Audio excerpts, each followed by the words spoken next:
টাকা গহনা আছেই এতে। টিনের ক্যাশবাক্স হাতে আমরা দুজনে এক্ষুনি সেই তেঁতুলতলায় বসে পড়লাম। দুজনে এখন কি করা যায় তাই ঠিক করতে হবে এখানে বসে।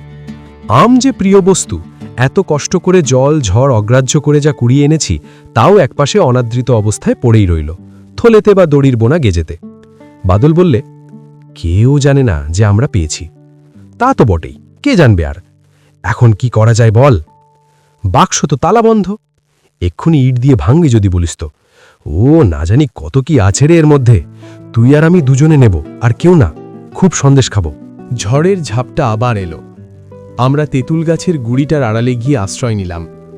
তেঁতুল গাছে ভূত আছে সবাই জানে, কিন্তু ভূতের ভয় আমাদের মন থেকে চলে গিয়েছে। অন্যদিনে আমাদের দুজনের সাধ্য ছিল না এ সময়ে গাছতলায় বসে থাকি। বাদল বলল, শীতে কেঁপে মরছি, কি করা যাবে বল? বাড়ি কিন্তু নিয়ে যাওয়া হবে না, তাহলে সবাইকে ভাগ দিতে হবে, সবাই জেনে যাবে। কি করবি? আমার মাথায় কিছু আসছে না রে। ভাঙি তালা, ইট নিয়ে আসি, তুই থাক এখানে। না, তালা ভাঙিস নে, ভাঙলেই তো গেল। অন্যায় কাজ হয় তালা ভাঙলে।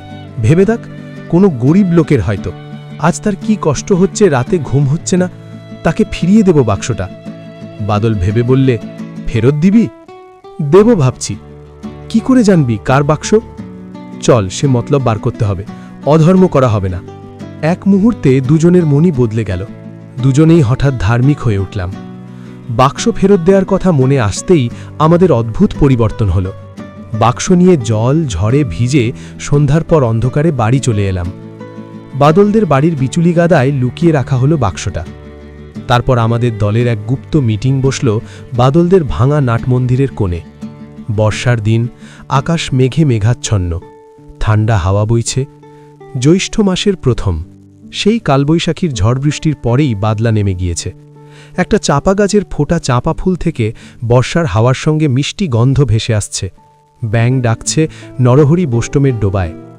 আমাদের দলের সর্দার বিধুর নির্দেশ মতো এই মিটিং বসেছিল। বাক্স ফেরত দিতেই হবে, এ আমাদের প্রথম ও শেষ প্রস্তাব। মিটিংয়ে সে প্রস্তাব পেশ করার আগেই মনে মনে আমরা সবাই সেটি মেনেই নিয়েছিলাম।